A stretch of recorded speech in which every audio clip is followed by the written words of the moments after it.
Once upon a time, in a quiet little forest, lived a stork and a fox. One day the fox thought of an idea to amuse himself at the expense of the stork. So that day he went out and invited the stork over for dinner. And the stork happily accepted his invitation.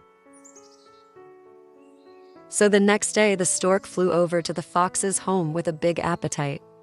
And when he got there, he saw that the fox had made soup for dinner and served it in a shallow dish.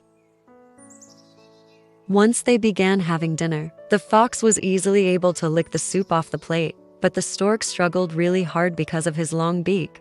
That is when he realized that the fox had set him up as a way to amuse himself. But instead of getting angry, the stork calmed down and thought of a way to get him back. So this time the stork invited the fox over to his home for dinner.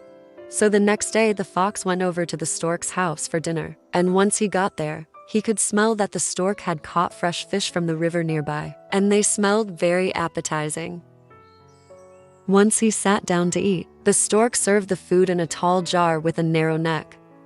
When the fox saw that the stork had begun to eat, the fox thought to try it out for himself. But no matter how much he tried, he couldn't reach the bottom of the tall and narrow jar because his snout was too short and wide. All he could do was sit there sniffing the delicious odor that was coming from inside of it. And then the fox got angry at the stork for doing such a thing. But then the stork calmly replied, "Do not play tricks on your neighbors unless you can stand the same treatment yourself." The fox then went back home, ashamed and reflecting on his behavior towards the stork. After a while they made up and have been best friends ever since.